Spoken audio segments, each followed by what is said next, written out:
Welcome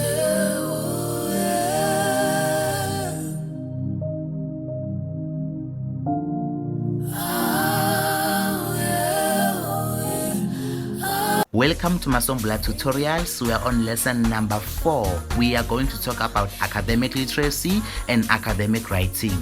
Don't forget to like, share and subscribe. Today we are going to talk about academic literacy and academic writing. First of all, what is academic literacy? Academic literacy, in simple terms, is being able to read, understand, analyze, criticize, and comment on whatever that you were reading. As literature students or as literature learners, we are exposed to academic and formal texts as well as informal texts, but the main aim is to understand whatever that you are reading. So it is very important for a student or a learner to understand, to have that level of understanding, because what I like about academic literacy, it builds the foundation of you being able to understand whatever that you are reading, you being able to criticize all the perspectives that are employed in whatever text that you are reading. So what are the strategies of academic literacy? Strategy number 1, it's writing notes whenever you are reading a text. You can write important notes on the margins, something that you think you will forget while reading that text. You can use a dictionary just in case you want to check important vocabs, just in case you want to check meanings of things, because in academic literacy it is very important that when you are reading something you have that foundation of understanding. And another strategy of academic literacy is asking yourself simple questions while reading that text you are reading, because you are trying to create that understanding. You are trying to check yourself, are you able to understand the text that you are reading? Are you able to analyze all the aspects that are there in the text that you are reading? And are you able to bring up ideologies that are being poured or from also your perspective? So now we are going to academic writing. Academic writing must be formal. When I'm saying academic writing must be formal, I mean you must use the rules of language. What are the rules of language? That's grammar. So it must be grammatically correct to fit in the standard of being a formal text. And also in academic writing, there must be a combination of different sentences. A simple sentence, a complex sentence, and a compound sentence as well. So what is a paragraph? A paragraph is a combination of sentences in application of one idea. When saying it's a combination of sentences in application of one idea, all those sentences that are employed in that or in this paragraph, all those sentences, they must bring one idea, meaning that one paragraph should have one subject or one topic. Then going to a topic, a good paragraph must have a topic sentence. What is a topic sentence?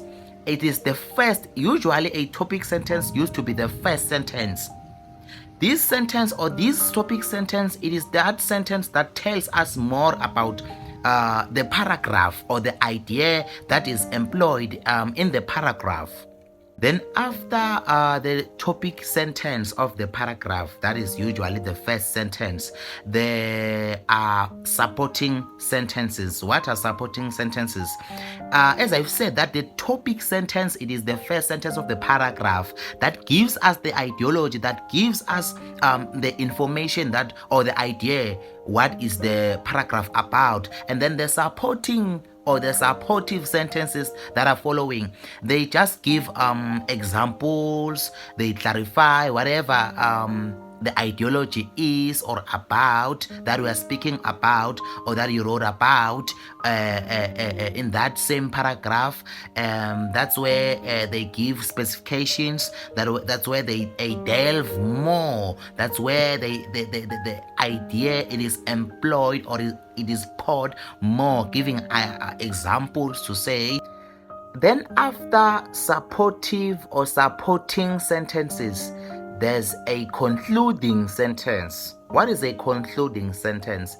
A concluding sentence usually sums up or it summarizes the whole idea that was employed in this paragraph. Concluding sentence. So number one, we are having a topic sentence. A topic sentence, I've said that it is this sentence that it's like a topic. It tells us more about the idea that was poured or that was employed in this paragraph.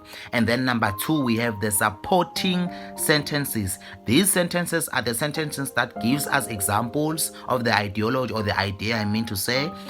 They give specifications. That's where they clarify everything about the subject that we're talking about.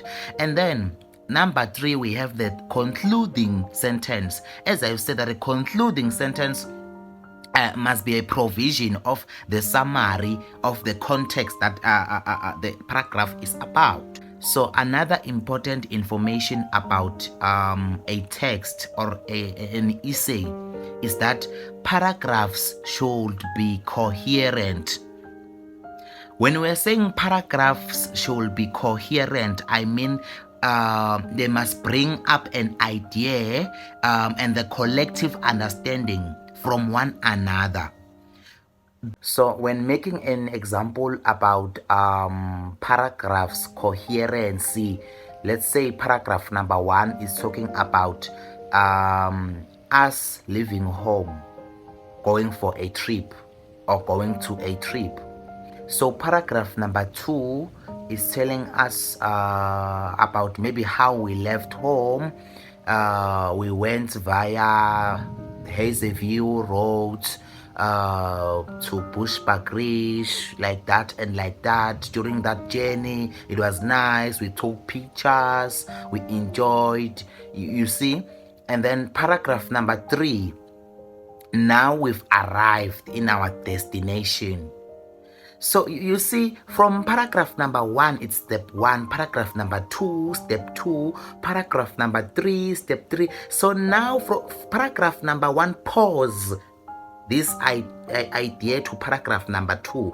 Paragraph number two employs this idea to paragraph number three. So step by step, from step one, step two, and step three. So that's actually paragraph coherency. When we say paragraphs should be coherent, we are talking about that.